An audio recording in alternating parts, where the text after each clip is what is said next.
Dios puso esta semana una palabra, un mensaje acerca de un tema que se ha escrito mucho, se ha hablado mucho, se ha enseñado mucho, y del cual la Biblia habla mucho, pero que es muy difícil llevarlo a la práctica. Y yo lo he meditado muchas veces y analizado en situaciones personales y con la gente que uno puede pastorear o aconsejar, y este es un tema complicado de aplicarlo en la vida real, en la vida práctica. Y si hay algo que nos preocupa a los que predicamos la palabra, es que la Biblia pueda aplicarse a la vida cotidiana. Siempre lo voy a decir, porque de nada vale que yo pueda estudiarla, valorarla, honrarla, aprenderla, si no lo vivo. Y si esa palabra, como dice ella misma, es útil e inspirada por Dios para que pueda realmente dirigir nuestros pasos. Y esta palabra, este mensaje tiene que ver con la gracia del Señor, con la gracia del Señor. Un tema profundo y muy complicado, con implicancias prácticas muy importantes, que vamos a tratar de poder recibir el Señor en esta noche. Y yo busqué un pasaje, porque la Biblia tiene mucho, como decía, que pueda condensar un poco, en pocos versículos, lo que significa, de alguna manera, la gracia del Señor. Y busqué en el Señor y encontré en Hebreos, capítulo 4, versículos 14 al 16. ¿Se escucha bien, no? ¿Sí? Bueno, dice así, hablando el autor de Hebreos, el Espíritu Santo de Dios dijo: por tanto, teniendo un gran sumo sacerdote que traspasó los cielos, Jesús el Hijo de Dios, retengamos nuestra profesión. Porque no tenemos un sumo sacerdote que no pueda compadecerse de nuestras debilidades, sino uno que fue tentado en todo según nuestra semejanza, pero sin pecado.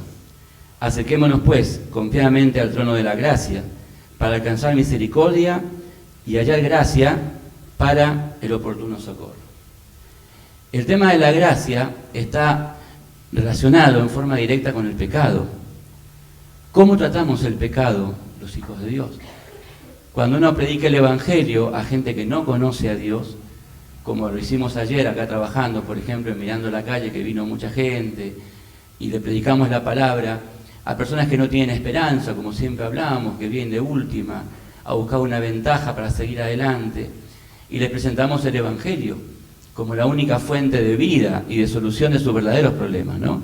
Y cuando hablamos con la gente, le presentamos el Evangelio, y lo hemos hecho ayer, y por ahí lo hemos hecho en un montón de oportunidades. En lo personal me ha permitido Dios estar en las cárceles, a veces predicando la palabra, y vos invitás a la gente y que pueda tratar el pecado, traer su pecado delante de Dios, y que traiga todo lo que lo separa de Dios y poder recibir el perdón de esos pecados. Ese alivio que recibe la persona que se cree condenada y que está lejos de Dios es algo glorioso y maravilloso que también hemos vivido nosotros, dejando todo en las manos de Dios y recibiendo el perdón. Pero cuando nos convertimos a Dios y cuando ya vivimos de la mano de Dios, el tema del pecado empieza a ser un problema diferente, porque algunos lo tratan de una manera distinta. Por un lado está el extremo de aquel que dice que, bueno, yo en mi vida, gracias hermano, yo en mi vida hago lo que quiero, lo que puedo, lo que sé, y Dios me va a perdonar. A veces uno habla con personas que conocen a Dios, que saben de la palabra, que por ahí están viviendo equivocadamente, y uno les habla y parece que habla otro idioma. Como que Dios está ahí, lo amo, pero no se relaciona con mi vida. Y a uno hace lo que quiere. Y a veces como uno, como pastor, como si uno le habla, le aconseja qué es lo que podemos hacer, después vamos a profundizar ese tema, lo que uno puede hacer con la gente, más que aconsejarle. Y están otros que se van al otro extremo, y que sabiendo que el pecado produce tanto daño en la vida de la persona, por algo Jesús murió justamente para el perdón de nuestros pecados, encontramos una postura opuesta y extrema, donde por ahí, ante el temor a pecar, tomamos determinadas decisiones, presionamos a otras personas, reprimimos conductas para no caer en pecado. Entonces están aquellos que por ahí hacen una lista, habría que hacer una lista de lo que se puede y lo que no se puede hacer. ¿Cuántas veces nos han preguntado por ahí en alguna consejería, en un consejo que nos piden, ¿puedo hacer esto? ¿Puedo hacer lo otro? Como si la Biblia fuera un catálogo de conductas de lo que está prohibido y lo que no se puede hacer. Si bien la Biblia menciona mucho de este tema, pero lo que Dios nos quiere enseñar justamente es que la persona es libre de tomar decisiones conforme a lo que Dios le muestra, conforme a lo que Dios le inspira, conforme a lo que Dios le enseña. Pero no ir a una persona que le tenga que decir lo que tiene que hacer. Y esto que estoy hablando yo, que parece muy comprensible y muy entendible, reitero lo que decía al principio, en la práctica no es tan fácil. Yo me acuerdo y vengo de una generación, que hoy hablábamos con algunos hermanos a la mañana en el hall, yo vengo de una generación donde para que yo pueda seguir a Dios tenía que hacer determinadas cosas.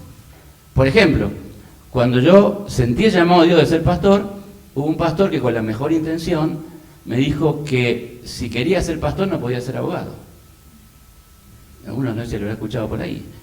Nunca voy a olvidar, me dijo, son dos líneas paralelas, una cosa o la otra. Y yo que amaba a Dios y sentía su llamado, ¿qué hice? Dejé la facultad. Por 5 años la dejé. Porque yo amaba a Dios y lo amo y quería servirle. Me acuerdo que en la Facultad de Derecho llevé un montón de libros muy valiosos que me había ido comprando y se los doné a un ministerio que era un ministerio universitario, como el que tenían los hermanos Blowe acá, otro nombre tenía, y pudimos testificar en la facultad y donar los libros. Y yo, llorando, mis libros los regalamos, y creyendo que con eso estaba obedeciendo a Dios. Y en ese momento había que entenderlo, porque si yo se los digo ahora, ustedes qué pensarán. Y así también me dijo un pastor, no, los discos que tenés, rompelos todos. Y yo, claro, con la mejor intención, reitero, no voy a dudar nunca de eso, pero el camino para vivir en santidad no tiene que ver con conductas que yo debo hacer para ganarme el favor de Dios. Porque yo puedo, en la práctica, romper todos los discos que hablan de música que no es cristiana, pues la puedo escuchar por otro lado. Porque no es lo que yo pueda hacer en la práctica. Por eso es un tema difícil y complicado, ¿no? Tratando de explicarlo, pero no es lo que yo puedo hacer en la práctica, sino lo que realmente, lo que tengo que hacer, no es lo que me digan, sino lo que Dios me está diciendo. Y esto es lo difícil.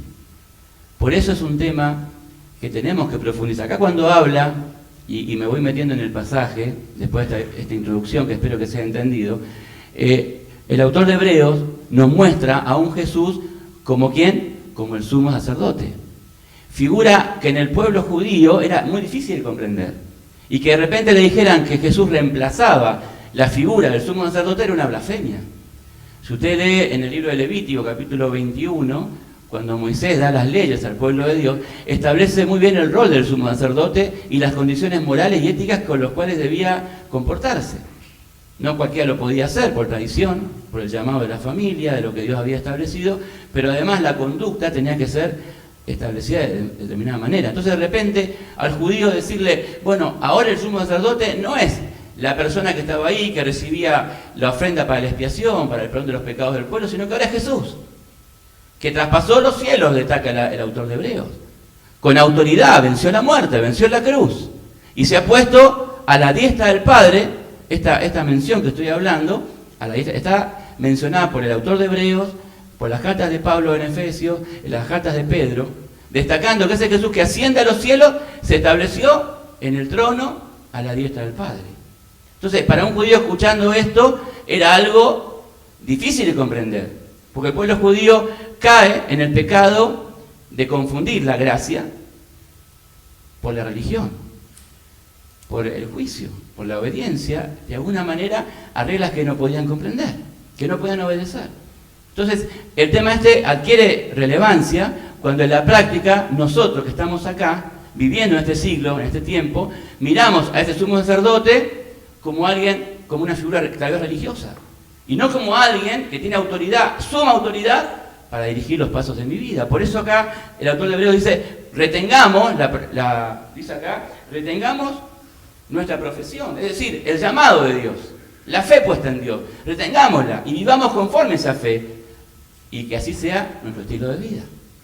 Una vez, yo trabajando en una entidad bancaria, me acuerdo que sirviendo a Dios, procurando servir a Dios, asistí a una campaña evangelística con un conocido evangelista, estos que recorrían en la década del 90 las iglesias, Yo fui a una campaña, me presentaron a este evangelista, y este evangelista me iba a pedir un favor que a mí me iba a bendecir. Él me dijo, mirá qué sabio, ¿no? Este hombre me dijo, después que hablábamos, me dijo, ¿vos trabajás en un banco? Sí. ¿Vos podés transferir dinero al exterior sin que te cobren una comisión? Sí, le digo, con todo gusto. En ese tiempo se podía, viste que Argentina ha cambiado todas estas décadas pasadas, si puedes transferir dinero, si no puedes. Bueno, en ese tiempo se podía. Me dijo, porque hay una iglesia que sostiene a un misionero en Gabón, África, y cuando tiene que mandar, me acuerdo que mandaban $500, se le puede mandar, la comisión que cobra el banco es altísima. Y es una lástima que la ofrenda que se da se tenga que descontar. Vos podés a lo mejor hacer esa transferencia con todo gusto. Y lo empecé a hacer. Yo ni sabía que era el misionero. Y nunca olvidé su nombre, porque me bendijo después, como le decía recién, Luis González. Estaba en Gabón, África, con su familia. Con esa comisión que quedó en favor de la obra misionera, se hizo mucha obra allá en Gabón. Porque esa comisión, sumada en el mes y todo lo que se hizo, bendijo mucho a ese lugar. Y esto lo supe cuando vino este misionero para acá, para Buenos Aires. Él me vino a ver al banco, me vino a conocer, nos dimos un abrazo, después compartimos reuniones. Y me acuerdo que él me hizo una pregunta, apenas le conocí, tomando un café, hablando de la fe. Él me preguntó algo que nunca pude olvidar y que lo apliqué en mi vida y tiene que ver con esto. Él me dijo, hermano Gastón, me dice, yo ese tiempo no era pastor todavía, dice, hermano Gastón, ¿usted predica desde el monte Sinaí o desde el monte Calvario? Yo lo miré como diciendo, ¿qué me está preguntando? Y después entendí lo que me decía. ¿Desde dónde predicamos el Evangelio? ¿Desde el monte Sinaí, condenando, enjuiciando tal vez? ¿O del monte Calvario, predicando el Evangelio que se acerca a la persona, que no puede vivir con su propia voluntad, con sus propias fuerzas, y que necesita la misericordia de Dios? ¿Se entiende? Y esto es muy importante que lo tengamos en claro, porque la vida cristiana no es lo que se puede y lo que no se puede hacer, o que te digan, sería más fácil, qué cosas son buenas y qué cosas son malas, para poder hacer. Yo recuerdo que, lo comentaba hoy, hablaba, por eso me meto en cosas medias delicadas, ¿no? Pero hablaba con un muchacho una vez que él estaba queriendo establecer una relación de noviazgo con la de que después iba a ser su esposa. Y no podía tener una decisión si el pastor no lo decidía, donde él estaba. ¿Y cómo es eso? Digo, sí, es un año que estamos orando, hasta que el pastor no se le revele lo que tenemos que hacer juntos. Raro. Porque Dios tiene que revelarle a las personas lo que tenemos que hacer. Colocar a alguien arriba tuyo para que te decida o te diga las cosas es hablar quizá mal de lo que Dios puede hacer y quizá peor, hablar de las personas que están abajo su autoridad. Es como desconfiar. Es como decir, no se puede hacer nada hasta que yo no te lo diga. ¿Y qué me dice Dios? ¿En qué consiste la relación personal con Dios? Entonces, si Dios no me va a hablar a mí, como te está hablando a vos. Una cosa es que estemos orando y que vos lo busques, pero no que te lo impongan de esa manera. Eso contradice la gracia y la misericordia de Dios. Y esto que te estoy hablando, que parece tan notorio y que vos por ahí puedes estar o no de acuerdo, tiene connotaciones más profundas en una vida.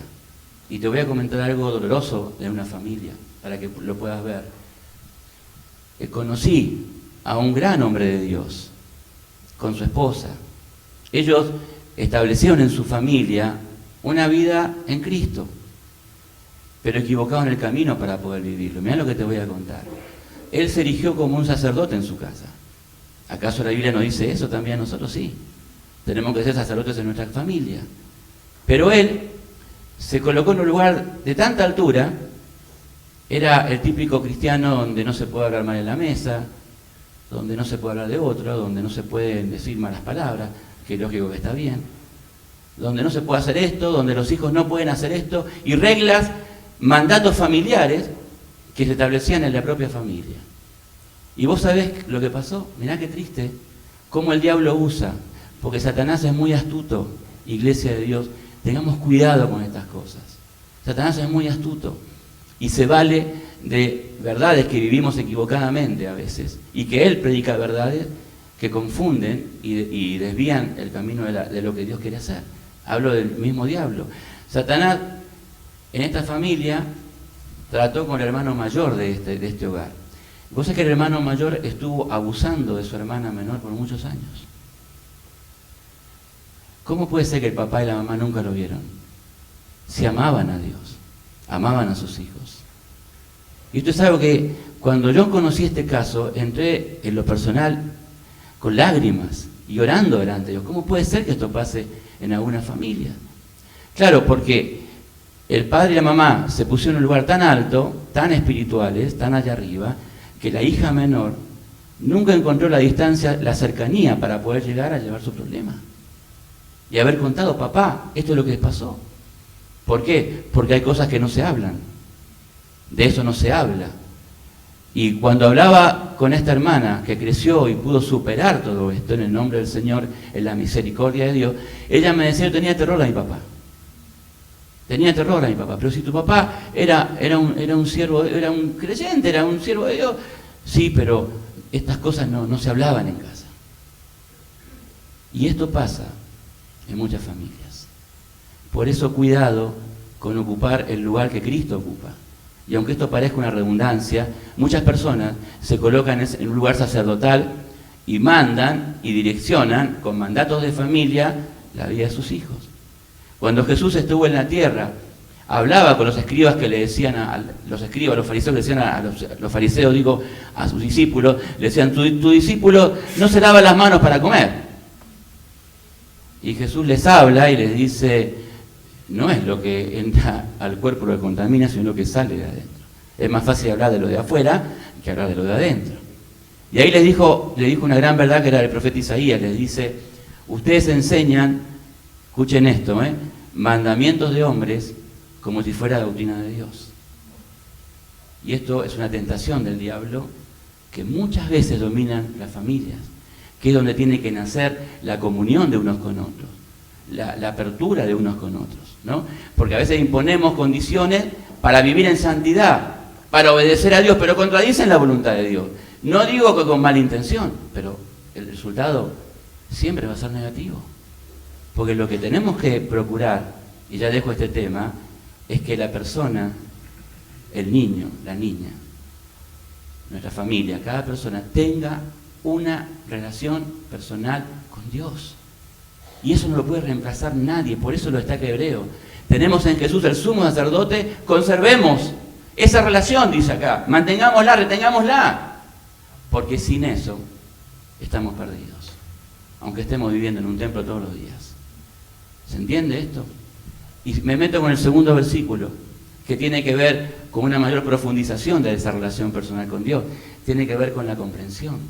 Dice acá, este sumo sacerdote tiene tanta autoridad de poder y de amor que comprende lo que nos pasa, sabe nuestros padecimientos, se compadece de nosotros, porque Él sabe no solamente lo que hemos hecho, sino por qué lo hicimos. Y en esto les tendría que compartir un testimonio de personas que por ahí han pecado delante de Dios y lo han perdido todo. Una noche afuera de casa, una mujer que encuentra más comprensión afuera que en su propio hogar, en los hijos que se han apartado y no han disfrutado lo que Dios quiere. El diablo busca destruir eso, la familia, y establece muchas veces distancias en los hogares.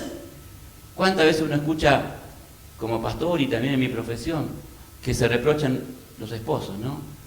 Vos nunca me comprendés, no tenés idea de lo que me está pasando, ¿no? Y los hijos, hace poco, y no estoy con eso excusando las situaciones, ¿no? Pero hace poco un querido amigo mío, un chico que por familias cristianas, que yo admiré siempre, un hogar de sus padres, estaba llorando que su hijo se había separado de su esposa y había abandonado a su esposa y a su hija. Y él como abuelo se hacía cargo de su hija. Entonces, esa situación tan triste, tan angustiante, él la confrontó con su hijo. Y su hijo, ¿qué le dijo? Vos siempre me dijiste lo que tenía que hacer. La vida no era como vos me la comentabas. La vida no era dentro de una iglesia, era mucho más complicada. Está bien, no vamos a pecar de inocentes y decir que estas son excusas. De última, muchas veces la gente las busca. Pero hay detrás una realidad. donde a veces no se cultiva en la familia el diálogo, la comprensión, colocarte en el lugar del otro. Es muy difícil. ¿Qué padre no está acá y a veces hemos recibido esos reproches de lo que no hemos entendido? ¿No? A mí me acuerdo que, volviendo al tema atrás, cuando yo quería seguir a Dios, el pastor me dijo, tenés prohibido ir a la cancha. Si querés seguir a Dios, no puedes ir a la cancha. Y yo nunca fui, no fui más. Y un día uno de mis hijos me lo dijo, papá, ¿cuánto me hubiera gustado ir con vos a una cancha? Y vos nunca me llevaste. Yo le tuve que pedir disculpas, le tuve que pedir perdón, porque la vida no se trata de encerrarme en un cubo creyendo que de esa manera vivo mejor, sino me tengo que establecerla en el altar de Dios y enseñarle a mis hijos y a mi familia y a los que me rodean que lo importante es buscar a Dios y que Dios te diga lo que tenés que hacer, si tenés que ir o no, si tenés que participar de un evento o no, y no hacer, ¿no es cierto?, de esto una religión, enseñando, reitero, mandamientos de hombres como si fueran doctrina. Esto trae consecuencias negativas. Por eso acá cuando el autor de Hebreos habla de un Jesús que sabe lo que nos pasa, es una invitación para que seamos libres de condenación, para que seamos personas auténticas, libres del que dirán. Si una vez a mi mamá, en la década del 70, una hermana fue a la iglesia a casa y le dijo, usted está en pecado porque usa pantalones. Y mi mamá lo creía, lo creíamos. ¿De dónde sacó esa persona la vestimenta?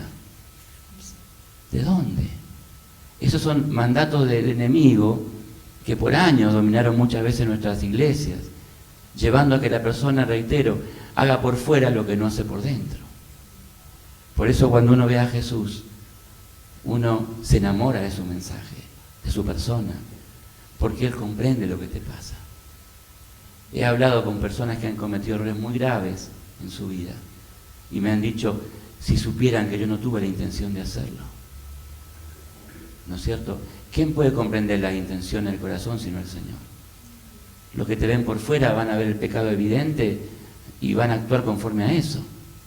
Pero hay un Jesús que conoce nuestra intimidad. Y la invitación de Dios es lo que viene en el último versículo que dice, acerquémonos a Dios confiadamente. Vamos a su presencia. Cuando uno está haciendo las cosas bien, uno se siente cerca de Dios. Amén. Y cantamos y alabamos y oramos. Pero cuando no hacemos la voluntad de Dios, ¿qué sentimos? ¿Cuántas veces uno habla con la gente y dice, no, yo dejé ir a la iglesia porque la verdad que no puedo cumplir con todo? Como si fuera un catálogo, ¿viste?, de cumplimiento. Mira el diablo como engaña en la mente, ¿no? No puedo buscar a Dios porque yo la verdad que estoy en falta. ¿Y cuando más tenés que venir?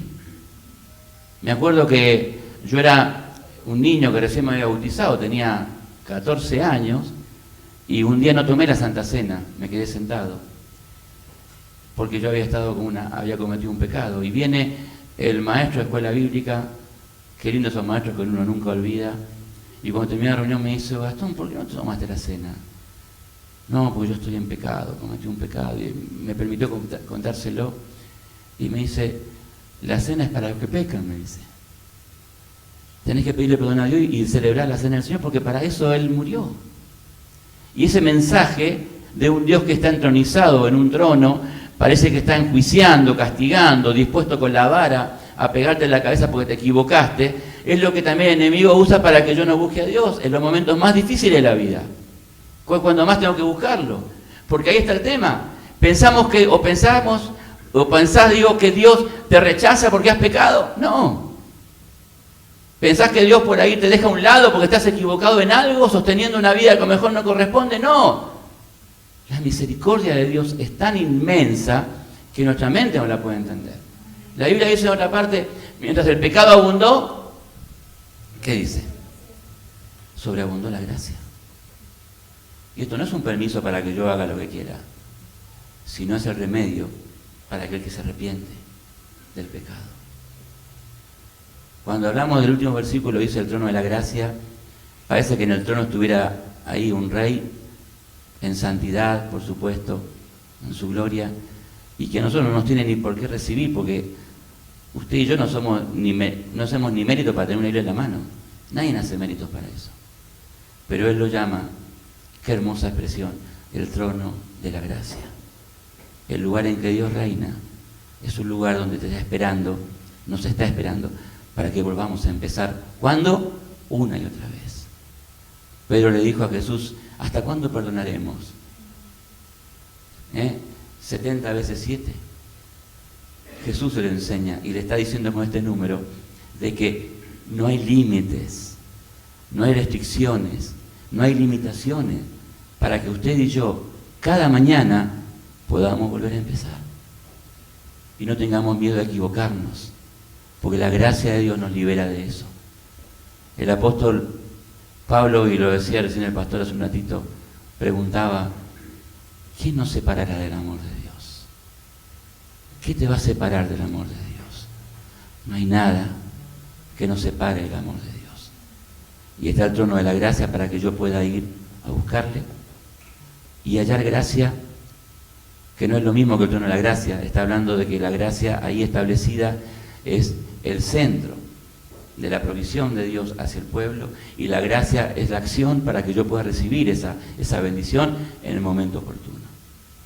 Y esta palabra que Dios me da para compartirte viene a colación de que Dios sabe que hay mucha gente que sufre en su corazón. No lo demuestra por fuera, pero Dios me habló y me dijo, hay mucha gente que está sufriendo, pues cree que yo no le tengo en cuenta, pues cree que yo no veo respuestas, porque a lo mejor está en su vida entronizado con una situación que Dios no pueda cambiar, y no es así. Dios puede hacer todo lo que uno necesita, pero hay que buscarle.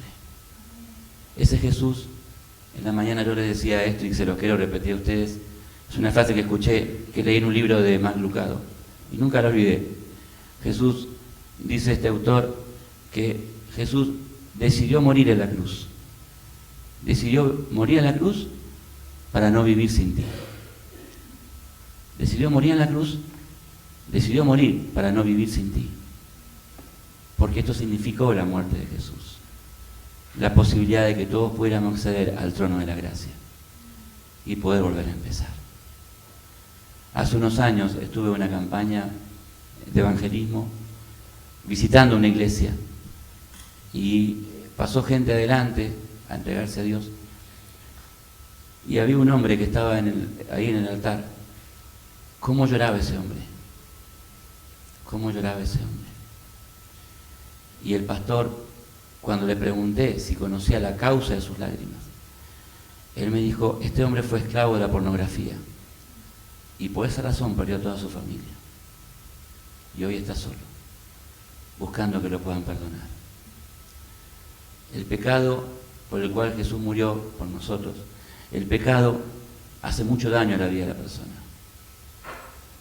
Rompe matrimonios, rompe relaciones familiares, hace mucho daño, pero no se lo ataca con conductas represivas, se lo ataca consagrando su vida a Dios, para que en el nombre de Jesús, cuando venga la tentación, como dice el apóstol Pablo, yo pueda enfrentarla y superarla. Y si no puedo, huir de ella. Pero no someterme a conductas de hombre, porque no voy a poder lograrlo. Me voy a sentir peor. Así lo enseñaba Jesús a la gente. No es, y Pablo se destacó en esto, no es, ¿no es cierto?, el monte Sinaí de una ley que no podemos cumplir. Pablo se llama a sí mismo esclavo del cuerpo humano. A sí mismo se llama.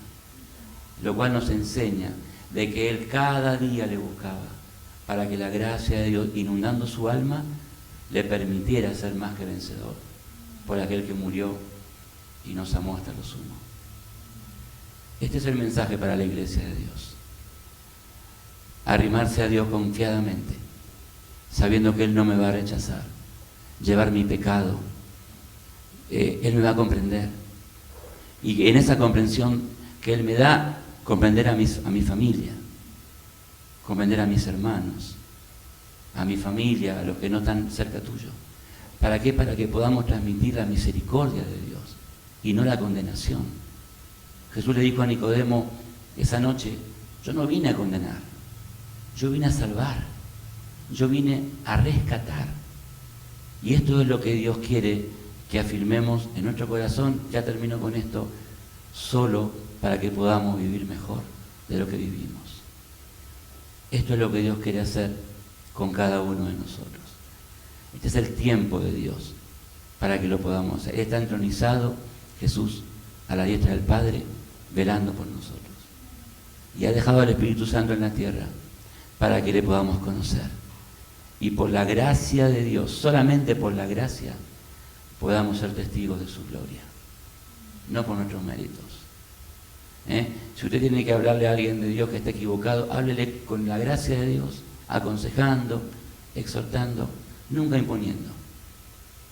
Porque no va a conseguir el mejor resultado.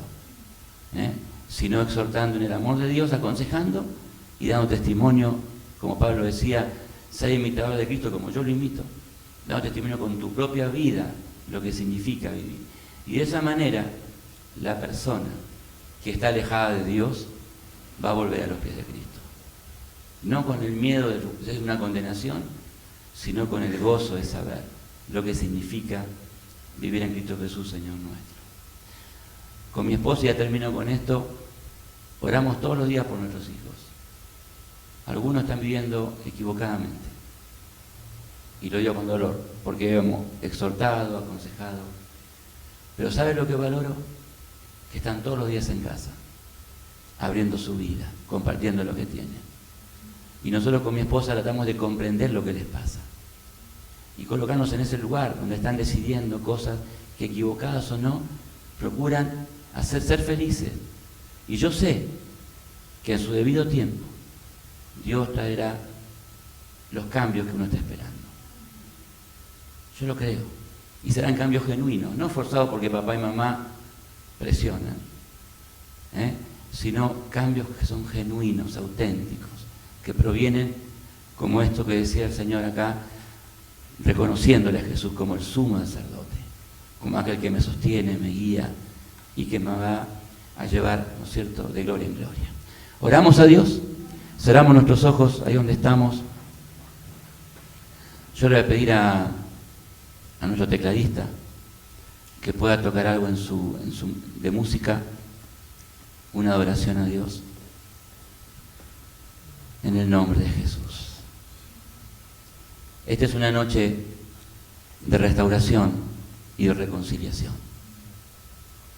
Una noche para despojarnos de mandamientos familiares, humanos, religiosos, y animarnos a vivir en la gracia de Dios. Lleva muchos años comprender esta verdad, y lo digo por experiencia propia, porque yo vengo de una generación, como decía antes, muy aferrada a lo que se puede y lo que no se puede hacer, y me equivoqué tantas veces, y aprendí, y sigo aprendiendo, que cada día que me equivoco, que cada vez que se equivocan mis hijos o mi esposa, mis seres amados, mis hermanos, hermanas, puedo transmitir el mismo mensaje. Acerquémonos confiadamente al trono de la gracia y vamos a encontrar a un Dios que, lejos de rechazarme como aquel padre del hijo pródigo, me sale a abrazar. Qué mensaje poderoso dio Jesús en aquella enseñanza. Y me imagino a muchos de nosotros, como yo lo he vivido también, volviendo a casa, corriendo al hogar de mi Padre. Y cuando uno trae la carga del pecado, de los errores cometidos, encontrar que hay un Dios, como dice el Salmo, que es bueno. Un Dios que sabe lo que hiciste, sabe por qué lo hiciste. Y sabe que en tu corazón está la intención de no volver a caminar por ese camino equivocado. Y una y mil veces también sabrá en el futuro si lo volviste a hacer. Y Él siempre te estará esperando. El camino de la gracia, el trono de la gracia, para que mientras estemos en este mundo no vivamos atados a la culpa, a la condenación, como si Dios me fuera a castigar o dejar de lado, o no me escuchara. La pregunta del apóstol se hace carne en nuestra vida. ¿Quién nos separará del amor de Dios? ¿Quién? Nadie. Vos no sabés, o quizá lo sabemos, Satanás se quiere, perdón que hable así, se quiere matar cuando nosotros aprendemos esta verdad. Porque sabe que no puede tocar a los hijos de Dios. Y cuando nosotros entendemos que somos parte del amor de Dios, vamos a caminar en santidad y en obediencia. Y una y mil veces caeremos y nos vamos a volver a levantar.